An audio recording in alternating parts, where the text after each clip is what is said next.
AB Venkateswararao. రెండు తెలుగు రాష్ట్రాల్లో ఈ పేరు తెలియని వారు లేరు. 2014, 2019 మధ్య కాలంలో టీడీపీ ప్రభుత్వం హయాంలో విజయవాడ నగర పోలీస్ కమిషనర్గా ఆయన అనేక వినూత్నమైన మార్పులు తెచ్చారు. అలాగే ఇదే పీరియడ్లో ఇంటెలిజెన్స్ బాస్గా కూడా పనిచేశారు.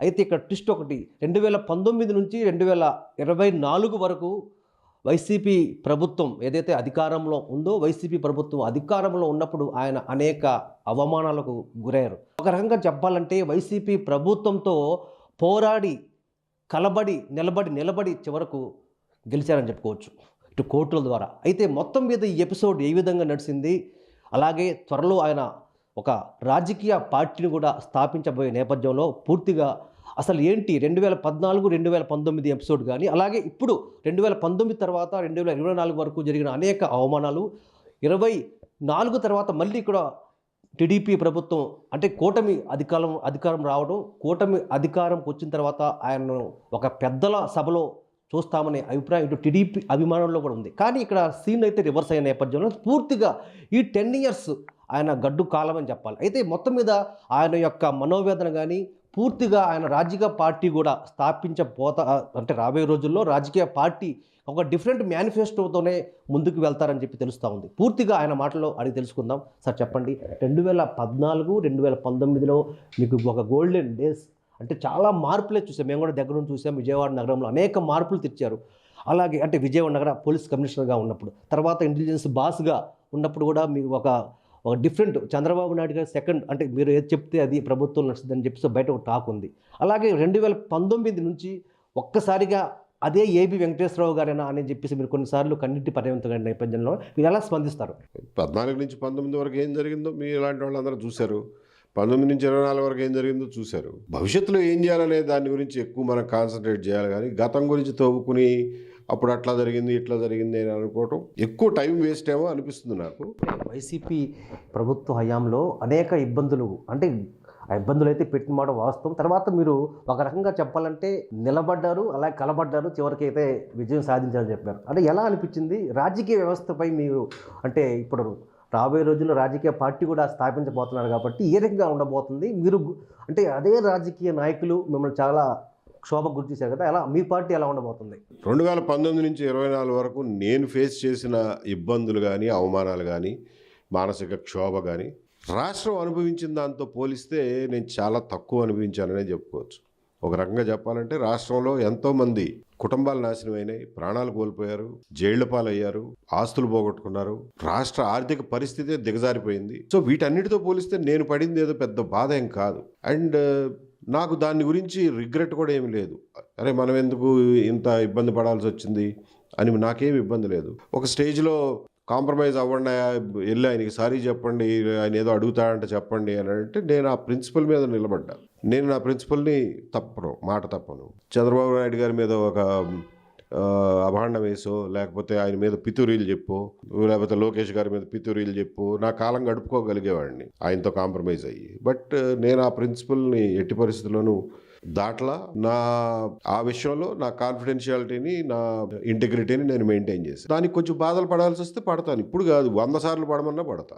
దాంట్లో నాకేమీ రిగ్రెట్ ఉండదు, ఎప్పటికీ దాని గురించి నాకు బాధ ఉండదు. సో రాష్ట్రంలో జరిగిన ఆ దుర్మార్గం, ఆ అరాచకం, ఆ అన్యాయాలు మళ్ళీ తిరిగి ఈ రాష్ట్రం ఎదుర్కోకూడదు అన్న కృతనిశ్చయంతోనే ఈ రోజున ఒక పొలిటికల్ పార్టీ పెట్టాల్సి వచ్చే పరిస్థితి వచ్చింది అనేది నా ఉద్దేశం. దానికి నేను ఎలా అయితే అంతకుముందు ఎప్పుడైనా కానీ కొన్ని విలువలకు కట్టుబడి, కొన్ని ప్రిన్సిపల్స్ కట్టుబడి నిలబడ్డానో ఇప్పుడు కూడా అలాగే నిలబడతాను. అంతే తప్ప నా స్వలాభం చూసుకోవడమో, లేకపోతే ఎందుకు వచ్చింది మనకెందుకు వచ్చింది అనుకోవడమో, ఇంట్లో దుప్పడదు అనుకుని తన్ని పెట్టి పడుకోవడమో నా నైజం కాదు.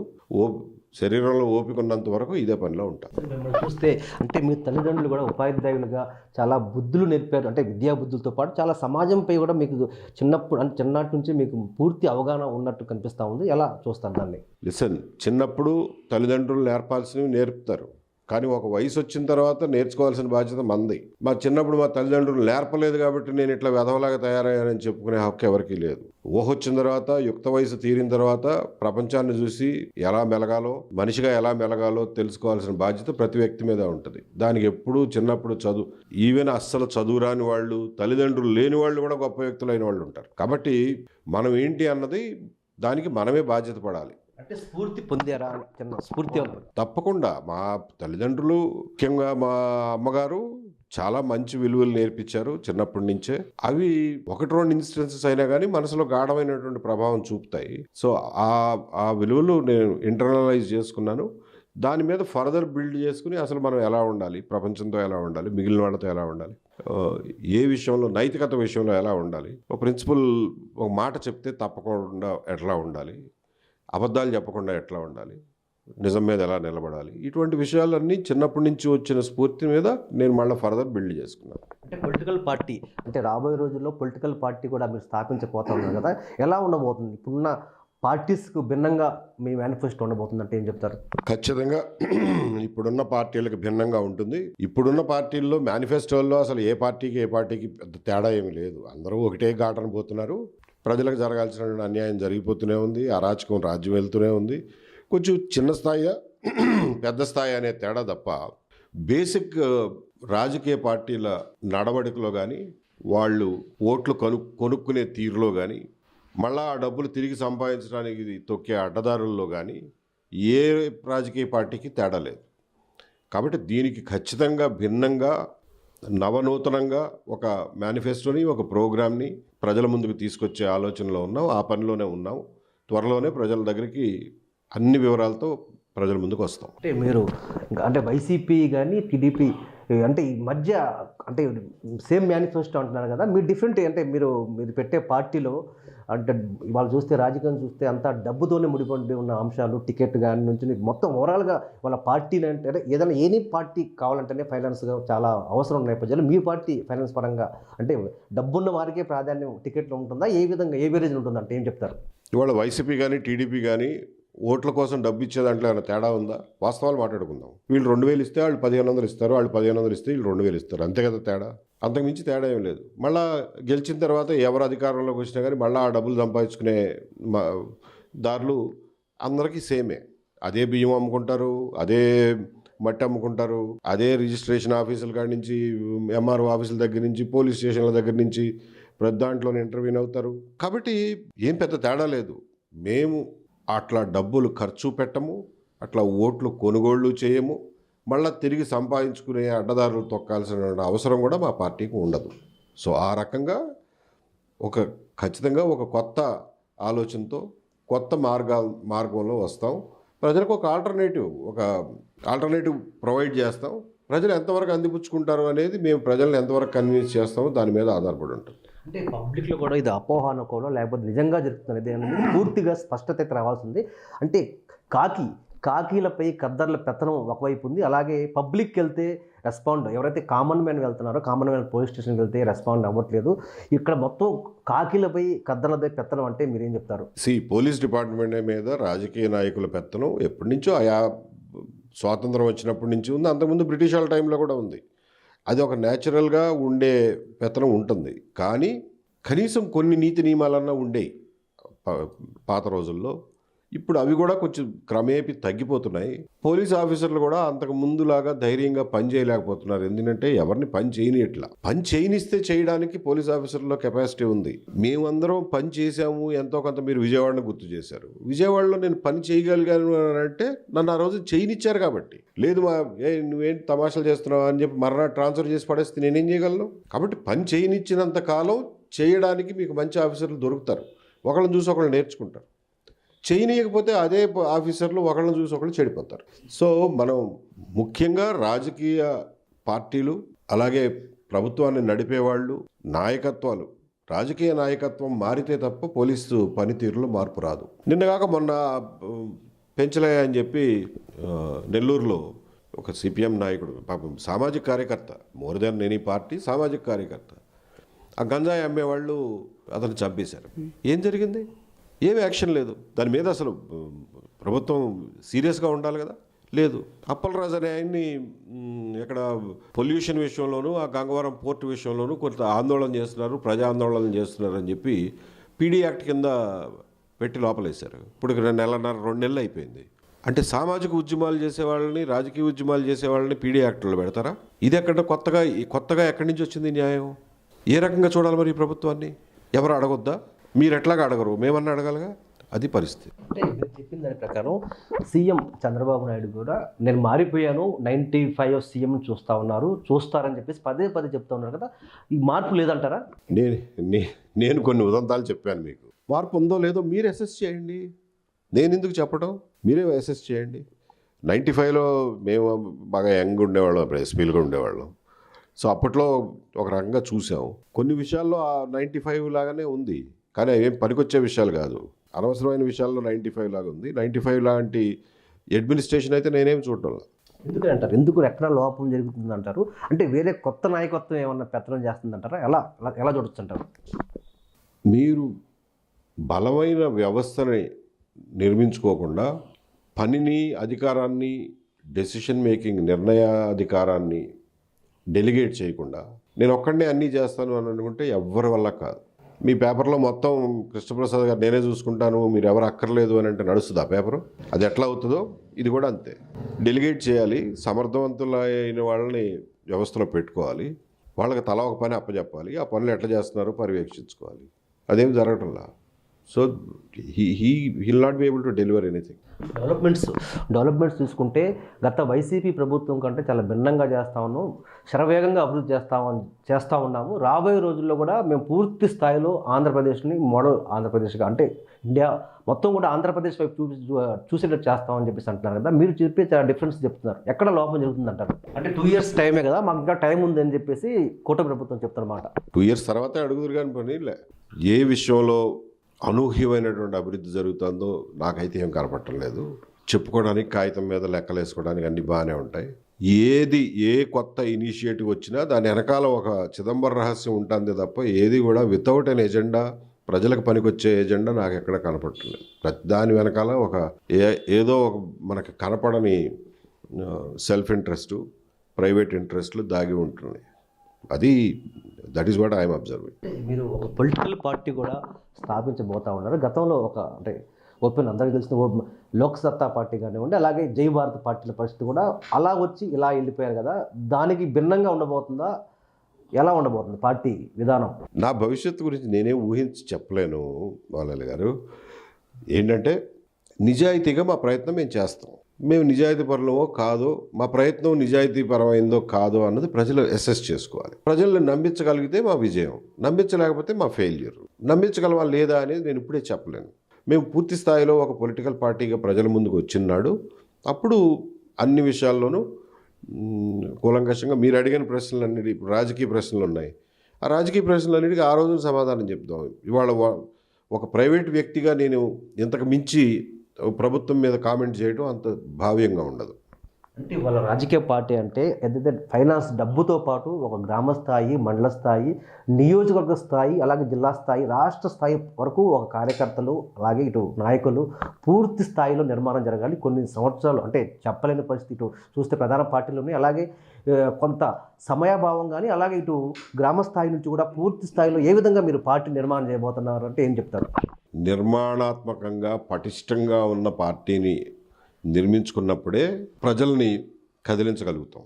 నిర్మాణాత్మకంగా గట్టిగా పటిష్టమైనటువంటి పార్టీ నిర్మాణం చేయాల్సిన అవసరం ఉంది. అంతేకాకుండా చాలా ప్రజాస్వామికంగా ఉండాలే తప్ప పైనుంచి అభిప్రాయాలు పార్టీ కార్యకర్తల మీదో ప్రజల మీదో రుద్దే కల్చర్ ఉండదు మా దగ్గర. అటువంటి సంస్కృతిని ఎంకరేజ్ చేయము. It will be very democratic, it will be open, transparent. And నిజంగా రాజకీయాలకి ఎందుకు వస్తున్నాము అనేది క్లారిటీ ఉండాలి. ఏదైనా కాంట్రాక్ట్ సంపాదించుకోవడానికో, పని చేయించుకోవడానికో వచ్చేవాళ్ళు రాజకీయ నాయకులు కాదు నా ఉద్దేశంలో. వాళ్ళు ఆఫ్టర్ ఆల్ దాని నుంచి లబ్ధి పొందడానికి వచ్చేవాళ్ళు ఎప్పుడు రాజకీయ నాయకులు కాలేరు. రాజకీయ నాయకులు అంటే ఓకే, మనం బతికింది బతికాం, సంపాదించాం, ఇప్పుడు కొంత టైం ప్రజల కోసం, సమాజం కోసం ఖర్చు చేద్దాం అనే ఆలోచన ఉన్నవాళ్ళు మాత్రమే మా పార్టీలో ఎమడగలుగుతారు. మిగిలిన వాళ్ళకి మా పార్టీలో స్థానం ఉండదు. అంటే ప్రజాస్వామ్యం అంటేనే ప్రశ్నించే తత్వం ఉందా? అంటే ఎవరైతే పబ్లిక్ ఉన్నారో పబ్లిక్కి ప్రశ్నించేటువంటి స్వేచ్ఛ ఉంటుంది. కానీ ఇవాళ ప్రశ్నిస్తే అంటే ఏ ప్రభుత్వం అయినా ప్రశ్నించే స్వేచ్ఛ కూడా పబ్లిక్ ఇవ్వట్లేదు. అంటే ఎందుకని ఇలా జరిగిపోతుందంటారు? దీన్ని ప్రభుత్వాలు ఏ విధంగా అంటే ఇలా ఉంటే రాబోయే రోజుల్లో పబ్లిక్‌కి సివిల్ వార్ కూడా వచ్చే అవకాశం ఉన్న నేపథ్యంలో దీన్ని ఏ విధంగా చూస్తారు?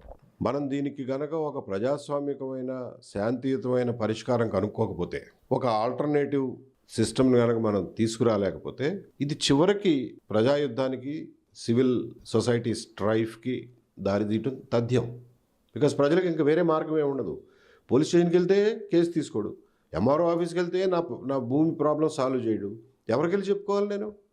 ఈ పార్టీకి వెళ్ళి చెప్పినా అంతే, ఆ పార్టీకి వెళ్ళి చెప్పినా అంతే అన్నప్పుడు ప్రజలు ఏమైపోతారు? ప్రతి ఒక్కడు ఒక విప్లవకారుడు అయిపోతాడు. అందరూ ఆ ఫ్రస్ట్రేషన్ పెరిగిపోతే వీధుల్లోకి వచ్చి తన్నుకుంటారు. ఆ పరిస్థితి రాకుండా ఉండాలి అనే ఉద్దేశంతోనే మేము ఒక ఆల్టర్నేటివ్ ప్రపోజ్ చేస్తున్నాం. మీరు అక్కడ పని అవ్వట్లేదు కదా, మా దగ్గరికి రండి, మేము ఈ రకంగా పోరాడదాం, ఈ రకంగా ప్రశ్నిద్దాం, ఈ రకంగా మన సమస్యల్ని సాల్వ్ చేసుకుందాం అని చెప్తున్నాం. మీరు అన్నది కరెక్టే. అటువంటి పరిస్థితి, ఆ దుస్థితి ఈ సమాజానికి రాకూడదనే నేను నా జీవితం దీనికోసం ఖర్చు పెట్టాలనుకుంటున్నాను. అంటే మీరు సివిల్ వార్ వైపు అంటే ఒకవేళ అలాంటి పరిస్థితులు వస్తే మీరు సివిల్ వార్ వైపు ఉండి పోరాడే అవకాశం ఉందని చెప్తా ఉన్నారు కదా, ఎలా అంటే ఇది సాధ్యమవుతుందంటారు ప్రజాస్వామ్యంలో? ఖచ్చితంగా సాధ్యమవుతుందండి. ఇప్పుడు సివిల్ వార్ వచ్చే పరిస్థితి రాకుండా చూడడం కోసమే ప్రయత్నం చేస్తున్నాం. ఖచ్చితంగా పాసిబుల్ అవుతుంది. ఎందుకంటే ప్రజలు విసిగిపోయి ఉన్నారు. ఒక ఆల్టర్నేటివ్, నిజమైన ఆల్టర్నేటివ్ కావాలనుకుంటున్నారు. చాలామంది వచ్చారు, మీరు అన్నారు జేపీ గారు, జై భారత్ పార్టీ, ఆ పార్టీ, ఈ పార్టీ, చాలామంది వచ్చారు, వెళ్ళిపోయారు. ఓకే, మనకు పోయేదే ఉంది, మనకు ఎట్లాగో ఉన్నాళ్ళతో పని జరగడంలా. ఇంకొకటి వచ్చాడు, ట్రై చేయండి, మీకు వచ్చిన నష్టమే ఉంది. వీడేమన్నా సరైనోడు అయితే కొంచెం మీకు లాభమే కదా, ఉపయోగమే కదా. సో అని అంటున్నాం. సో ఆ పరిస్థితులు రాకుండా చేయాలి అని అంటే మనం ఒక వైబుల్ ఆల్టర్నేటివ్ని ప్రజల ముందు పెట్టాలి కదా. ప్రజల ముందు ఏ రోజున ఆల్టర్నేటివ్ పెట్టాం మనం? మరి నువ్వు వాళ్ళ దగ్గర 2000 తీసుకుని, వీళ్ళ దగ్గర 2000 తీసుకుని ఇష్టం వచ్చినోడు ఓటయ్యని అంటున్నావు. అంతకు మించిన ఆల్టర్నేటివ్ ప్రజలకు ముందు ఏముంది ఈ రోజున?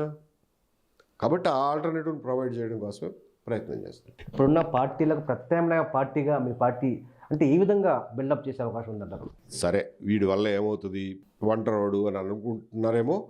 నేనేమి నా గురించి ఎక్కువ ఊహించమని మీకు చెప్పను, నా గురించి నేను కూడా ఎక్కువ ఊహించుకోవడంలా. బట్ ప్రజల విజ్ఞత మీద, ప్రజల ఆలోచన శక్తి మీద, ప్రజల తెలివితేటల మీద నాకు బాగా నమ్మకం ఉంది. ఎందుకంటే నేను సర్వీస్లో కూడా చూశాను. దీనికి డబ్బుతో సంబంధం లేదు, చదువుతో సంబంధం లేదు, సోషల్ స్టేటస్తో సంబంధం లేదు, కులం మతం దేనితోనూ సంబంధం లేదు. ప్రజలు ఇన్ జనరల్ విఘ్నులు, ప్రజలు ఇన్ జనరల్ తెలివిగల వాళ్ళే, ప్రజలు ఇన్ జనరల్ వాళ్ళకి ఏది మంచిదో ఏది చెడో తెలుసుకోగలిగిన విచక్షణ ఉన్నవాళ్లే అని నేను బలంగా నమ్ముతా నా జీవితంలో, నా అనుభవాలను బట్టి. కాబట్టి ఆ ప్రజలకి మనం అప్పీల్ చేయాలి, ఇది బాబు, ఇది ఆల్టర్నేటివ్ ప్రోగ్రాము, వస్తావా రా అని. వాళ్ళు చూస్ చేసుకుంటారు. వాళ్ళు వైజ్గా, వాళ్ళు చాలా తెలివిగా ఎంచుకుంటారు అని నా నమ్మకం. కాకపోతే ఒక రోజు టైం ఎక్కువ పట్టచ్చు, 1 సంవత్సరం పట్టచ్చు, 10 ఏళ్ళు పట్టచ్చు, 50 ఏళ్ళు పట్టచ్చు, డజంట్ మ్యాటర్. నేను ఉండగానే ఇవన్నీ జరిగిపోవాలని కూడా నేను అనుకోవట్లేదు. మేము ఒక మార్గం, ఒక దారి వేస్తాం, ఆ దారి అమ్మని నడిచేవాళ్ళు క్రమేపీ పెరుగుతారు. అంటే మీరు నక్సల్స్ ప్రభావిత ప్రాంతాల్లో కూడా పనిచేశారు కాబట్టి అక్కడ నుంచి ఏమన్నా మీకు రాజకీయ పార్టీపై అవగాహన అంటే ఇలా ఉంది ప్రజాస్వామ్యంలో ఈ విధంగా నడుస్తుందని చెప్పేసి అది ఒక కారణం అని చెప్పుకోవచ్చు అంటారా? నేను నక్సలైట్ ప్రాంతాల్లో పనిచేసేటప్పుడు కూడా పేదవారు అనుభవించినటువంటి బాధలు కానీ ఆర్థిక ఇబ్బందులు, నక్సలైట్లు ఉన్నటువంటి ప్రాంతాల్లో కూడా ప్రజలతో మాట్లాడినా, అక్కడున్న మేధావులతో మాట్లాడినా, లేకపోతే నక్సల్ భావాలు ఉన్నటువంటి వర్గాలతో మాట్లాడినప్పుడు కూడా ఒకటే చెప్పేవాళ్ళం. నేనైతే ఒకటే చెప్పేవాడిని. నేను ఖచ్చితంగా నమ్మింది ఏంటంటే, నక్సలైట్లు ఒక రాజకీయ కార్యక్రమంతో, ఒక రాజకీయ ఐడియాలజీతో వస్తున్నారు. అది మంచా చెడా అనేది విశ్లేషించాల్సిన బాధ్యత మనది. అట్లాగే వాళ్ళ రాజకీయాలని వ్యతిరేకించాలి అని అంటే నీకు కూడా రాజకీయంగా దానికి ఒక పరిష్కారం చూపించగలగాలి. అంతే తప్ప నువ్వు నక్సలైడు కాబట్టి నేను తాను కాల్చి చంపుతాను, లేకపోతే జైల్లో పడేస్తాను అంటే కాదు. ఆ సిద్ధాంతానికి విరుగుడుగా నువ్వు ఇంకో సిద్ధాంతం చెప్పాలి. నేనేం చెప్పేవాడిని అంటే, మనది ఒక ప్రజాస్వామిక ప్రభుత్వం, ప్రజాస్వామిక సమాజం, కానీ అందులో చాలా లోపాలు ఉన్నాయి, ప్రాబ్లమ్స్ ఉన్నాయి, ఒప్పుకుంటా. కానీ దీనికి సొల్యూషను తుపాకీ పట్టుకుని ఎవరి న్యాయం వాళ్ళు చేస్తారు అని అంటే అది సొల్యూషన్ కాదు. ప్రజాస్వామ్యంలో ఉన్న సమస్యలకు సమాధానం ఏంటంటే ఇంకా ప్రజాస్వామ్యం కావాలి, సమాజం ఇంకా ప్రజాస్వామీకరించబడాలి. అప్పుడే దీనికి సమాధానం దొరుకుతుంది, దీనికి సొల్యూషన్ దొరుకుతుంది. మీకు ఎక్కడొచ్చింది ఈ నక్సలైట్ ప్రాబ్లము? పెత్తందారీతనం, ఫ్యూడలిజం ఎక్కువ ఉన్న దగ్గర వచ్చింది. పెత్తందారీతనం పోవాలంటే ప్రజాస్వామ్యం రావాలి, ప్రజలు పార్టిసిపేట్ చేయాలి, రాజకీయాల్లో పార్టిసిపేట్ చేయాలి, వాళ్ళ గొంతెత్తి వినిపించాలి, వాళ్ళు ప్రశ్నించగలగాలి, వాళ్ళ మాట వినాలి, వాళ్ళని ప్రశ్నించనివ్వాలి, మాట్లాడనివ్వాలి, ఆందోళన చేయనివ్వాలి, ఉద్యమాలు చేయనివ్వాలి. అప్పుడే వాళ్ళకి అది ప్రజాస్వామ్యీకరించబడుతుంది. అటువంటి పరిస్థితులు రావాలనే కోరుకునేవాళ్ళు. అంటే ఇప్పుడు ప్రస్తుతం ఈ సోషల్ మీడియా యుగంలో జెన్జీ బ్యాచ్ ఏదైతే ఉందో పూర్తిగా ఇవాళ రాబోయే రోజుల్లో కూడా ఈ జెన్జీ బ్యాచ్ అంటే సోషల్ మీడియా ప్రభావితంగా అంటే ఈ ఎవరైతే ఇప్పుడు యూత్ ఉన్నారో ఈ యూత్ అంతా కూడా ఈ జెన్జీ బ్యాచ్ అంటున్నారు ప్రధానంగా. ఈ జెన్జీ బ్యాచ్కు మిర్చి సలహాలు కానీ సూచనలు కానీ వారి యొక్క ప్రభావం రాజకీయాలపై ఏ విధంగా ఉంటే బాగుంటుంది అంటారు? జెన్జీ అనేది ఒక అద్భుతమైన ప్రపంచంలో వీళ్ళు అడుగుపెట్టారు సోషల్ మీడియా యుగంలో. మీ అభిప్రాయాలను ఫ్రీగా పంచుకునే అవకాశం ఉంది, వేదికలు ఉన్నాయి. అట్లాగే సమస్యలకి రకరకాల సమాధానాలు ప్రపంచవ్యాప్తంగా వెతకగలిగినటువంటి వెసులుబాటు ఈ రోజున జెన్జీ చేతుల్లో ఉంది. దానికి మీ సమయాన్ని సరైన పద్ధతిలో ఉపయోగించుకుని, ఈ పోస్కోలు కబుర్లు కాకుండా సరైన పద్ధతిలో ఉపయోగించుకుని ప్రపంచాన్ని అర్థం చేసుకోవడానికి, రకరకాల సమస్యలకి పరిష్కారాలు, ఆల్టర్నేటివ్ పరిష్కారాలు వెతకడానికి ప్రయత్నం చేయండి. మీ ఆలోచనలు పెంపొందించుకోండి. ఎవరేం చెప్తున్నారో జాగ్రత్తగా వినండి, దాన్ని కూలంకషంగా మీరు పరిశీలించుకోండి, ఎటువైపు వెళ్ళాలో మీరే నిర్ణయించుకోండి. బికాజ్ ఈ ప్రపంచం మీది, భవిష్యత్తు మీది, the whole world is yours. అంటే ఏబి వెంకటేశ్వరరావు పదవీ కాంక్షతోనే ఈ విధంగా రూటు మార్చారు, ఏదైనా పార్టీ పెట్టబోతా ఉన్నారంటే దీనికి మించి సమాధానం అంటే? ఓకే, మిమ్మల్ని అడుగుతా, నేను ఏ పదవి చేపడితే నేను అంతకుముందు అనుభవించిన అధికారం కంటే ఎక్కువ అధికారం అనుభవించగలను చెప్పండి. నాకు ఒక మాట చెప్పండి. నేను అనుభవించిన అధికారం ఏదీ లేదు ఇప్పటి వరకు. ఇంకా పదవుల్లో నాకు ఇంకా బాధ్యతలు పెరుగుతాయి తప్ప, అసలు ఒకప్పుడు బాధ్యత లేకుండా అధికారం అనుభవించిన వాడిని. ఇంకా నాకు ఏ అధికారం మీద మోజు ఉంటుంది మీరు చెప్పండి? ఉండదు, లేదు. యాక్చువల్గా నాకు ఇంకే పదవి మీద మోహం కాదు, అసలు ఇంట్రెస్టే లేదు. కాకపోతే ఏదైనా చేయాల్సి వస్తే బాధ్యతగా చేస్తా, పారిపోతాను అని అంటలా. బాధ్యత కోసం ఏదన్నా మంచి చేయడం కోసమే పదవులు తప్ప, ఇంకా పదవి ద్వారా అధికారాన్ని అనుభవించాలన్న మోజు నాకు ఎప్పుడో పోయింది. నాకు అవసరమైన దానికంటే ఎక్కువ అధికారం అనుభవించాను. మీ పార్టీ నిర్మాణం అంటే ప్రధానంగా ఇటు పేదలకు ఉంటుందా, ఇటు అంటే ఓవరాల్గా ఇటు మిడిల్ క్లాస్ పీపుల్ కానివ్వండి, ఇటు క్లాస్ పీపుల్, అంటే ఏ విధంగా ఈ మేనిఫెస్టో ఉండే అవకాశం ఉందంటారు? మేము చెప్పే ప్రోగ్రాము, మేము చెప్పే మేనిఫెస్టో ప్రతి మనిషికి అప్లై అవుతుంది. పేదల, మధ్యతరగతి వాళ్ళ, లేకపోతే ధనికుల, లేకపోతే కులం, మతం, ప్రాంతం, వీటన్నిటికీ అతీతంగా అందరి ప్రజలకి, మనిషి అన్న ప్రతి వాడికి అప్లికబుల్ అయ్యేటటువంటి మేనిఫెస్టో ఉంటుంది. అంటే మూడు వర్గాలను దృష్టిలో పెట్టుకొని ఉండే అవకాశం ఉందంటారా? లేకపోతే ఇటు ఎడ్యుకేషన్ అంటే విద్యార్థులు కానివ్వండి, అన్ని రకాల పీపుల్స్కి ఏ విధంగా ఉండబోతుందంటారు? మేము మనిషిని మనిషిగా చూడబోతున్నాం తప్ప, మనిషిని ఒక వర్గంలో భాగంగా, ఒక వర్గంలో సభ్యుడిగా చూడం. That is going to be a major difference between the existing political parties and ours. ప్రజల్ని ఎందుకంటే గత ప్రభుత్వం మీ మీద ఒక కుల ముద్ర వేసింది కాబట్టి దీన్ని కూడా మీరు కలిపి ఏ విధంగా చూస్తారు? వాళ్ళు వేసిన ముద్రలకు సమాధానం చెప్పాల్సిన అవసరం అసలు నాకు ఏమాత్రం లేదు. రాజకీయ పార్టీలు, ట్రెడిషనల్ రాజకీయ పార్టీలు అన్నీ కూడా మనుషుల్ని రకరకాల వర్గాలుగా విభజించి, అది ఆర్థిక వర్గం కావచ్చు, కులపరమైన వర్గాలు కావచ్చు, ఇప్పుడు కొత్తగా వచ్చిన మతపరమైన వర్గాలు కావచ్చు, వర్గాలుగా విభజించి ఒకళ్ళకి తగవు పెట్టి, ఒకళ్ళని భుజానేసుకుని, ఒకళ్ళని దూరం చేసుకుని, నువ్వు దూరం అయిపోయినా నాకు పర్లేదులే పోరా అన్నట్లుగా ఒక దుర్మార్గమైనటువంటి రాజకీయం. అటువంటి రాజకీయాల్లోకి మేము పడం. ప్రతి మనిషిని మనిషిగా, ఒక విలువైన మనిషిగా చూస్తాం.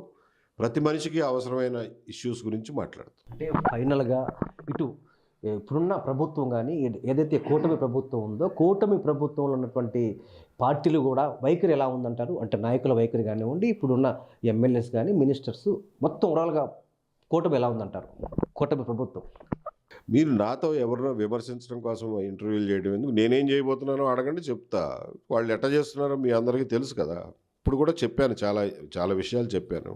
సో ప్రభుత్వాలు మారినా కానీ ప్రజలకి ఆ రాహత్ అంటారు కదా, దొరకటం లేదు, పరిష్కారాలు దొరకటం లేదు. ప్రజల సమస్యలు అట్లాగే ఉండిపోతుంది. కాబట్టి దీన్ని సమూలంగా మార్చాల్సినటువంటి అవసరం ఉంది.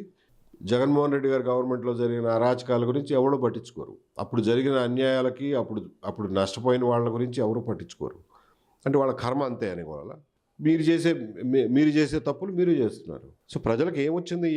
ఈ కర్మ ఎందుకు పట్టింది? ఏం అవసరం లేదు ప్రజలకి. They can look for an alternative. అంటే ఇక్కడ ఏపీ మీ పార్టీ అంటే ఏపీలోనే ఉండబోతుందా? ఇటు తెలంగాణలో కూడా పార్టీ పెట్టే అవకాశం ఉందా?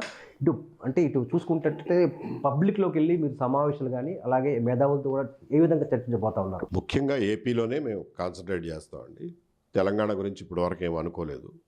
మేబీ హైదరాబాద్ సిటీ చుట్టుపక్కల ప్రాంతాల్లో తర్వాత విస్తరిస్తామేమో తెలియదు, కానీ ప్రస్తుతానికైతే ఏపీ మీదే కాన్సన్ట్రేట్ చేయబోతున్నాం. ఎందుకంటే మాకు పరిచయం ఉన్న ఏరియా ఇది, ఈజీగా మేము రీచ్ అవ్వగలిగినటువంటి ప్రజలు వీళ్ళు. అంటే పార్టీ మేనిఫెస్టో కానివ్వండి, పార్టీ ఎప్పుడు అంటే ఈ మంత్లో ఉండబోతుందా? నెక్స్ట్ మంత్ ఏ టైంలో మీరు దీన్ని స్థాపించబోయే అవకాశం ఉందంటారు పార్టీని? దీని గురించి మేమే సస్పెన్స్ మెయింటైన్ చేయదలుచుకోవడంలా ఇంకా 2-3 నెలలు పట్టొచ్చు. పార్టీ రిజిస్ట్రేషన్కే బోల్డంత టైం పడుతుంది అంటున్నారు ప్రొసీజరల్గా. సో రిజిస్ట్రేషన్ అయినా అవ్వకపోయినా ముందు మా మేనిఫెస్టో ఫైనలైజ్ అయ్యి ప్రజల ముందుకి ఒక ఇతమిద్దమైన కార్యక్రమంతో రావడానికి కూడా మాకు కనీసం ఒక 2 నెలలు టైం ఇంకా పట్టేటట్లుంది. ఏదైనా ఇప్పుడు రాబోయే 2-3 నెలల్లోనే పార్టీ విధి విధానాలు కానీ పార్టీ ఎజెండా రూపకల్పన చేస్తామని చెప్పేసి రిజిస్ట్రేషన్ కూడా 2-3 మంత్స్ టైం పట్టే అవకాశం ఉందని, ఏదైతే ఇటు పేద మధ్యతరగతి కానీ ఎవరైనా క్లాస్ పీపుల్ కానీ మొత్తం మనిషిని ఎవరైతే ఉన్నారో వారికి అనుకూలంగా ఈ ప్రజాస్వామ్యబద్ధంగానే తమ మేనిఫెస్టో ఉండబోతుంది. ఇటు ఉన్నటువంటి గత ప్రభుత్వాలు కానీ ఇప్పుడు ఉన్న ప్రభుత్వం కానీ ఆ ప్రభుత్వాలకు అంటే దీటుగానే వాళ్ళతో కాకుండా ఒక డిఫరెంట్ మార్గంలోనే మేము వెళ్తాం. అవసరమైతే సివిల్ వార్ ఏ విధంగా ఉండబోతుందో సివిల్ వార్ కూడా, అంటే ఇప్పుడు చేస్తున్నటువంటి ప్రభుత్వాలు ఏదైతే ఉన్నాయో ప్రభుత్వాలు చేస్తున్న వైఖరి ఏ విధంగా ఉందో ఇప్పుడు ఈ ప్రభుత్వాలు ఇలాగే కొనసాగితే సివిల్ వారు కూడా వచ్చే అవకాశం ఉంటుందని, ఆ సివిల్ వారు వస్తే ఆ సివిల్ వారు వైపే మేము మా ప్రత్యామ్నాయ పార్టీ స్థాపించబోయే పార్టీ కూడా ఆ విధంగానే అటువైపే మా సపోర్ట్ ఉంటుంది. అలాగే ఇప్పుడు ఉన్నటువంటి పరిస్థితుల్లో ప్రభుత్వాలు కానీ అంటే ప్రజాస్వామ్యబద్ధంగా అయితే ప్రభుత్వాలు లేవని చెప్పేసి ప్రశ్నించే వారు ఉన్నప్పటికీ వారిని తీసుకెళ్ళి అక్రమ కేసులు పెట్టడం, అలాగే వారిని హింసలకు కూడా చేస్తూ ఉన్నారు. ఇది మంచి పద్ధతి కాదని చెప్పేసి తమ పార్టీ ఇటు అన్ని వర్గాలకు, ఇటు మతం కులం ఇటు ఎలాంటి పొరపచ్చాలు లేకుండా అన్ని వర్గాలకు అనుకూలంగానే ఉంటుంది.